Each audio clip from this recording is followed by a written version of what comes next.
I am not part of any political party. I am neither left nor right, although I believe there are many good ideas on both sides. I am not against any religion.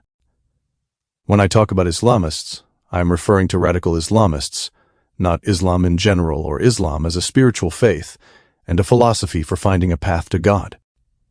I'm also not trying to whitewash any country or ideology. No one is perfect. What I write is based on my 50 years of experience, and experience is something I do have. The reason I am writing this is that I see a grave danger that many people do not recognize. Even worse, many are unknowingly contributing to it.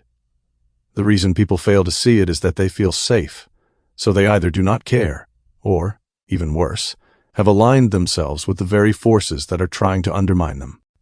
Things can happen much more rapidly than people expect. When they do, one's PhD or education, salary, bank accounts, business, property, and all the comforts one enjoys can suddenly become meaningless. Ask the people of Pompeii or the victims of any major natural disaster. Ask those who lived through revolutions, such as the one in Iran, or through the many wars that have occurred throughout history. COVID also gave us a small taste of how quickly normal life can be disrupted. So, the next time someone says, "I don't care," or "it doesn't concern me," that attitude itself may be one step toward disaster. The difference between a natural disaster and a social one is that the latter develops slowly and is often preventable. Again, I am not trying to whitewash anyone. I am focusing on what I believe to be an imminent danger. Let's go back about 1,400 years. It was the birth of a new religion that soon became a major world power and spread rapidly. It did not expand primarily through the exchange of ideas, reading books, or discussion. It spread largely through military conquest. Over time, it became not only a religious movement, but also a political and military force. Again, I am not here to criticize Islam itself, but rather what, in my view, some political movements became in its name. For those who were defeated, the choices were often submission, paying a special tax, or death. For many, submission became the easiest path, and this contributed to the expansion of the empire. The other problem was that after taking over a nation or an area, they could take young boys as slaves and women as sex slaves. This is what you are witnessing in some parts of Europe, as the immigrants with radical Islamic ideas believe that women of the host countries are theirs. In some of these countries in 20 years, the number of rapes have gone up by 10 times. That is 1,000%, and the host countries and authorities try to hide the statistics, and I will explain why later here. The Islamic imperialism started very early and has become the nature of radical Muslims. They want your land and your women and your submission. I can't go through all the history, but this phenomenon still exists today. I lived in an Islamic country and have many Muslim friends in the US, and they are very kind, hospitable with rich cultures. In fact, in many Muslim countries, the people, the Muslim, are the first victims of their radical regimes. In the 19th century, another force emerged that spread rapidly and became highly influential. It was also extremely brutal. Between the Soviet Union and China, tens of millions of people died under communist rule. This figure does not include deaths from wars, occupations, or other atrocities. It is remarkable that many people who still believe in these two ideologies continue to defend them and believe they are morally righteous, despite what I see as their historical failures. What I find particularly striking is that two very different ideologies, radical Islamism and revolutionary communism, have at times found common cause against liberal democratic societies. Like the two ends of a horseshoe, they appear to grow closer despite beginning at opposite extremes. This has created a destructive partnership. Divide and conquer is an ancient strategy, which has been widely used by the far left. The humanitarian causes are often used to advance broader political agendas. Historically, these movements emphasized conflicts such as landowners versus farmers and factory owners versus workers. Eventually, many of their economic systems failed. Their motto has often been described as "the end justifies the means," and I believe this is dangerous because the means are real while the promised end often remains unattainable. From this perspective, deception becomes acceptable if it advances the cause. The radical Islamist groups also justify deception and lies when it serves their objectives, and this is one similarity I see between these two ideologies. Likewise, some extremists justify violence by promising rewards in the afterlife, including 72 virgins. After the collapse of communist systems and the fall of the Berlin Wall, many activists shifted their public image. Rather than presenting themselves primarily through class struggle, they increasingly identified as defenders of minorities, globalists, liberals, progressives, or human rights activists. Many continued using similar methods to influence younger generations. Their long-term strategy was to influence students, who would later become teachers, professors, journalists, and cultural leaders, often without realizing they were advancing those same ideas. Aspects of this influence can be observed in universities across Europe and the United States. I've always been amazed by how, generation after generation, young people fall into the trap of smoking, drinking, and using drugs. In the same way, many young people have fallen into the trap set by former Marxists, now aligned with the far left, advancing their agenda again and again without realizing they are being used. Again, I see this as the same strategy under a different face: divide and conquer. This time, the divisions include rich versus poor, women versus men, black versus white, oppressed versus oppressor, gay versus straight, and other identity-based conflicts. Although many of these causes appear admirable on the surface, they are sometimes used to divide society rather than strengthen it. This is what many ordinary people fail to recognize, and it is where I believe my own experience may offer a different perspective. Someone I once knew said he had gone from the far left to the far right, and concluded that behind many appealing causes, there were people seeking to use good-hearted individuals to advance their own agendas. The bait is sweet because it is designed to catch the fish, and the fish believes it is all good. It takes the bait without realizing the consequences. Because Iran bordered the Soviet Union, communist and leftist ideologies had considerable influence there. These movements often appealed to young, idealistic, inexperienced people with good intentions by presenting attractive but false visions of the future. During the 1970s, many leftists aligned themselves with Islamists. In many ways, it became a partnership that ultimately ended in disaster. Naturally, the alliance did not last. Once the Islamists consolidated power through the support of the country's Muslim majority, they began eliminating many of their former leftist allies. Both groups ultimately sought power, just as similar ideological struggles continue today in some Western countries. Some of the leftists, who contributed to the events that unfolded in Iran, later fled to the Soviet Union, where they witnessed firsthand many of the failures of the system they had once viewed as utopian. In the end, they had both deceived others and been deceived themselves. Others, despite their hostility toward the West, relocated to Western Europe or the United States, where they continued to promote ideologies that had already failed, while benefiting from the comfort, prosperity, and freedoms of the very societies they criticized.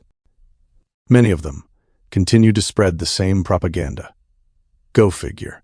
I had the unwanted privilege of living under an Islamic regime and watching it, along with the far left, lie to and deceive the world. They lied so convincingly that they eventually believed their own propaganda. They accused the Shah of Iran of stealing while he was working every day to improve people's lives. They also portrayed him as a bloodthirsty dictator, when in reality he was a soft-hearted and compassionate man. They claimed that 60,000 people were killed during their so-called revolution, when the actual number was much closer to 600. Even those deaths occurred while his government was confronting terrorist groups. The alliance between elements of the far left and Islamist movements can also be observed across parts of Europe and the United States.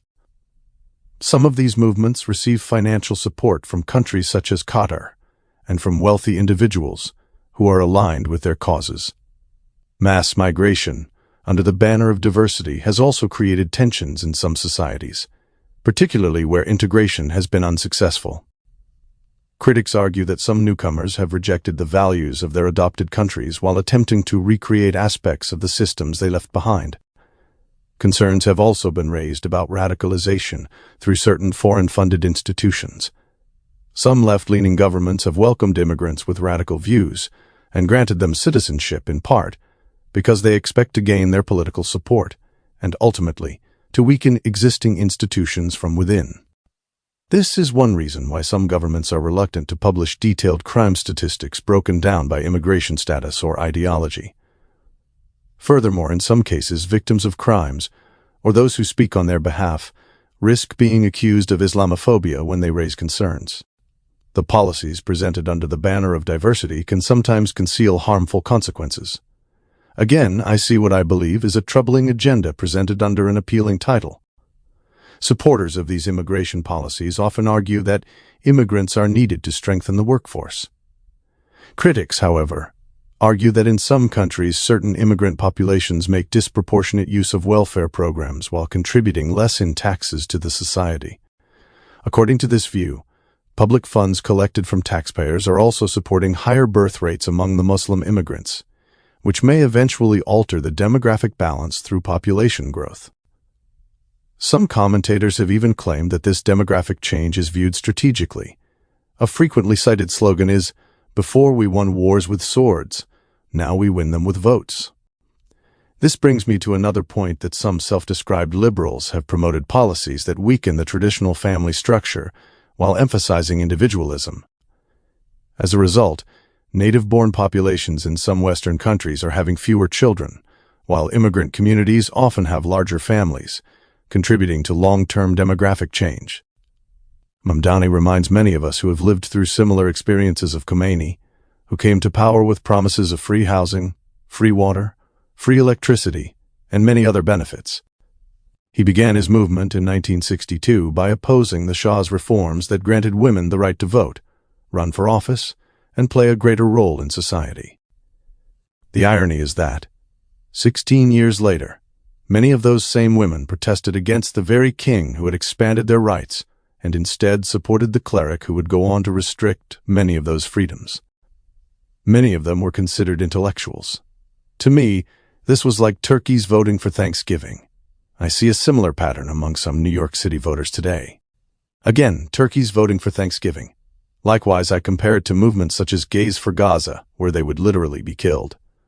Personally, I think Mamdani's election could ultimately prove beneficial because he can potentially save the country since his lies will be exposed, and people around the world can see he would take the city down. One doesn't have to be a genius to understand simple math. He is adding a lot of expenses to the city's budget while claiming the money will come from taxing wealthy people. But this would cause many of those wealthy people to move just outside the city limits, which could be only a few miles away.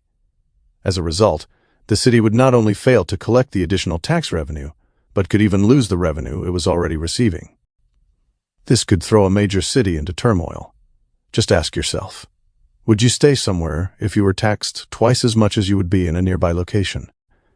In a meeting in a mosque where Mamdani gave a speech, the imam recited a prayer in which it said, "Kill the infidels by sword."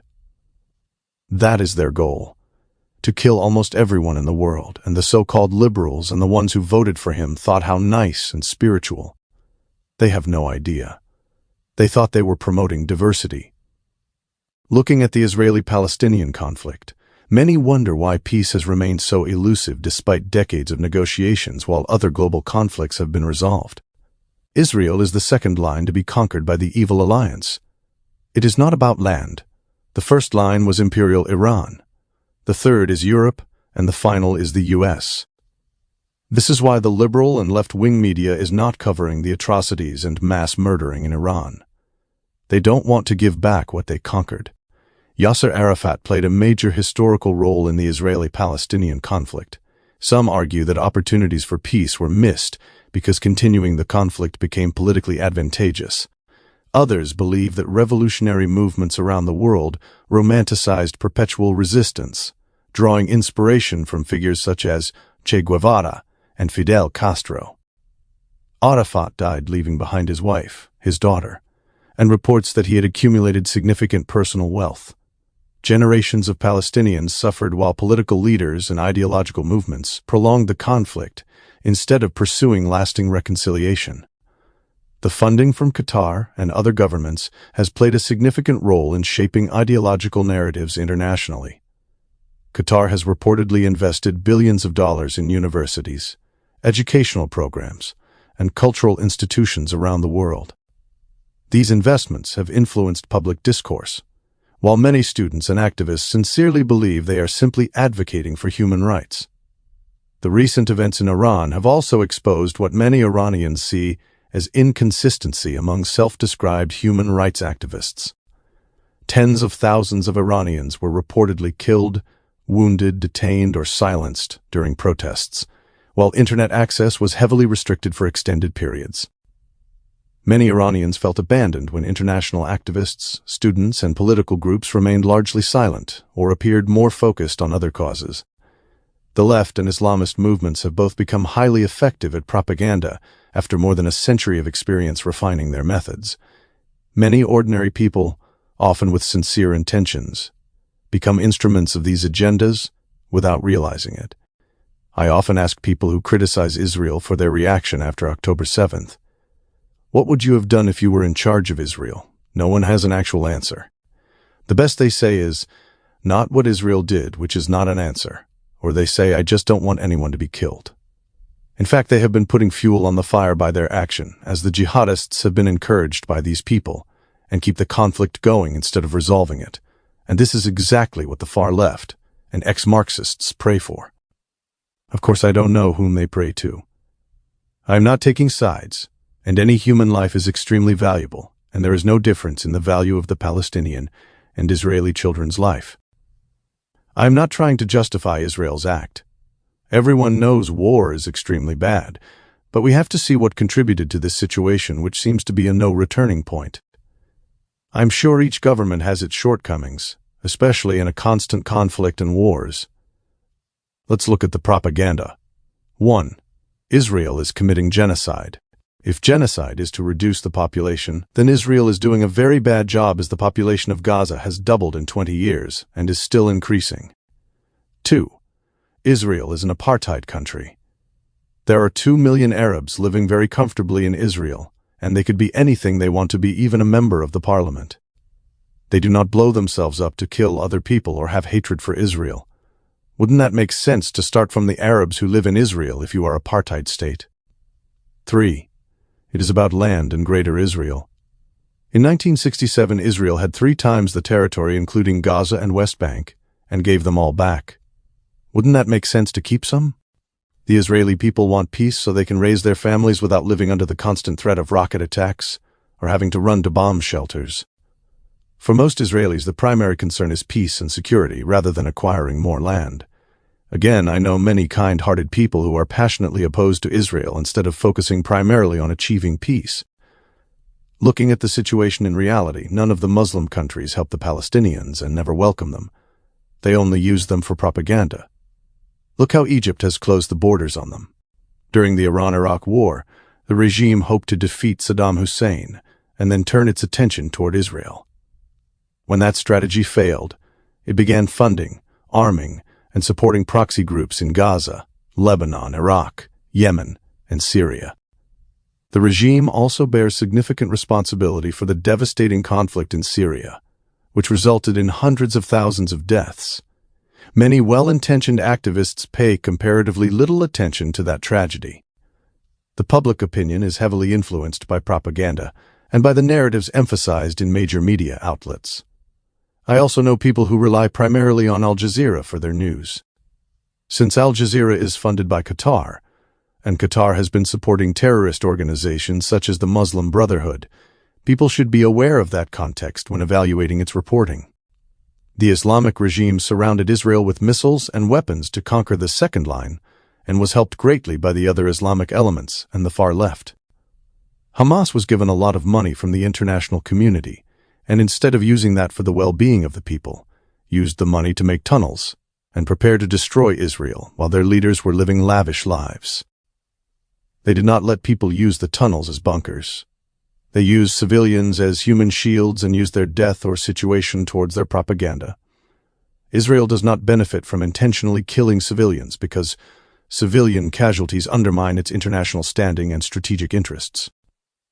At the same time, war is tragic, and innocent people suffer enormously. My purpose is to encourage those who advocate for ending war to consider the realities on the ground. In my view, some actions that are intended to promote peace may instead unintentionally prolong conflict. I fully support women's rights, but I have a question for the so-called feminists. Are women's rights selective? Are all women created equal, or are some considered less deserving than others? This is a dangerous path I am walking on, but I cannot remain silent. The so-called feminists raise hell over relatively minor issues, while more than 20 million Afghan women cannot even leave their homes without the permission of a male guardian, or without being accompanied by a man. That is before even talking about going to school, pursuing a career, or living a normal life. They actually sell the young girls, and have an old man marry kids as young as 9 years old. Sickening. Real sickening. Where are the feminists? Where are the champions of equal rights fighting to save hundreds of millions of women across the parts of the Islamic world governed by Sharia law? Why do leftists justify these horrendous abuses by dismissing them as it is their culture?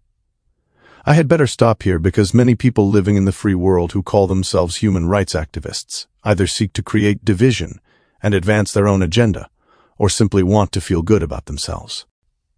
There is nothing noble about abandoning the women of Afghanistan to their fate. Hatred has far more power and energy than love, and it has been used by the left and Islamists to undermine society.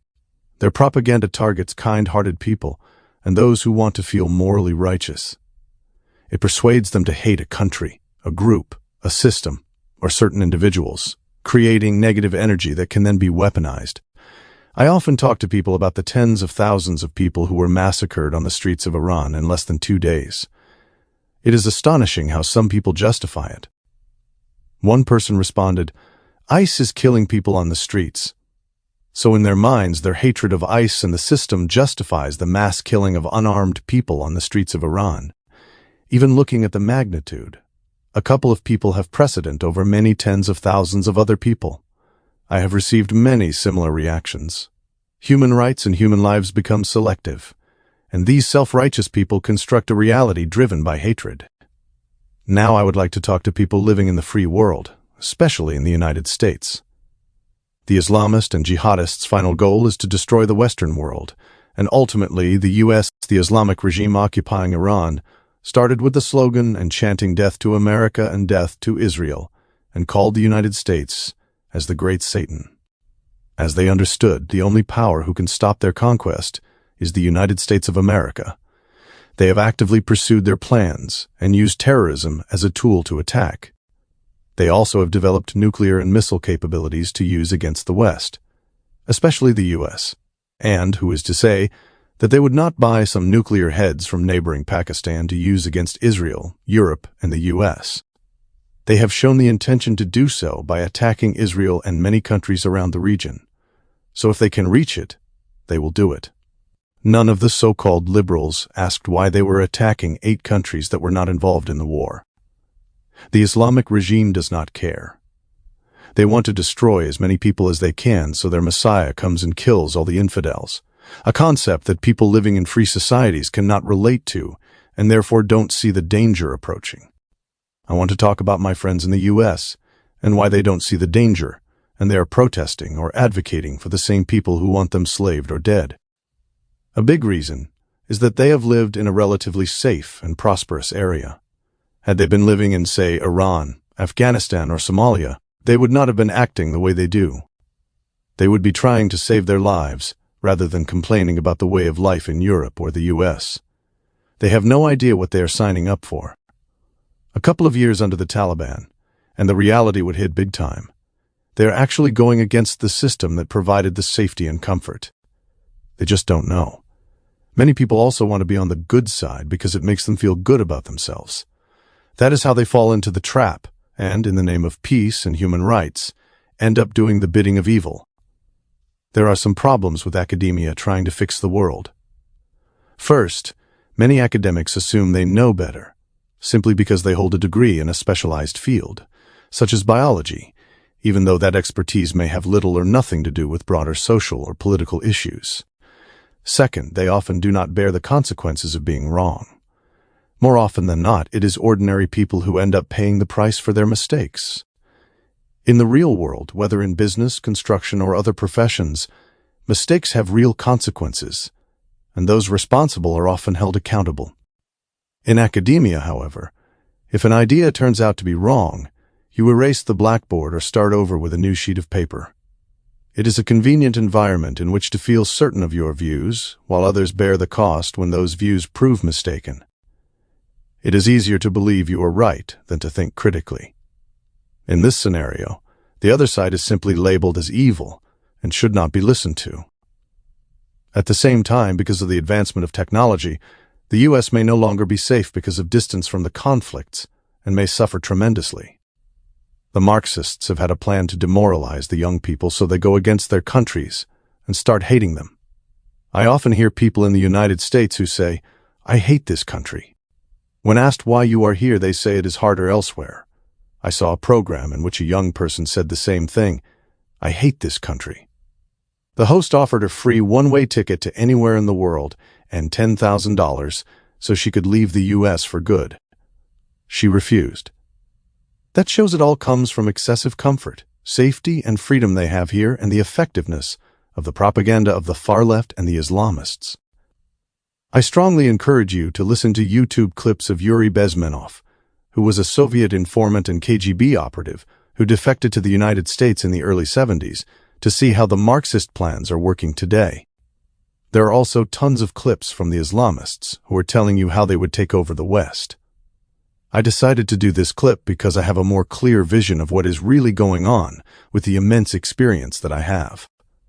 I am seeing a lot of deception under the banner of peace, diversity, and human rights, even in my circle.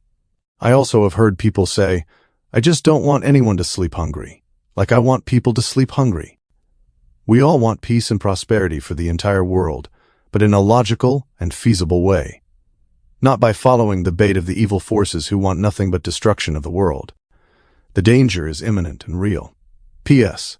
The World Cup has also exposed what many see as the false narratives promoted by the mainstream media, which is aligned with leftist and Islamists, about the United States. Social media is filled with videos of people, mostly from Europe, who came to watch the World Cup. They are impressed by the country and amazed at how beautiful and advanced the U.S. is. Many say their perception of America has changed drastically because they have been fed what they consider to be a stream of lies by the mainstream media. The same propaganda also affects many young people here. Because they do not know what is happening in the rest of the world, they believe they have it quite bad in the United States.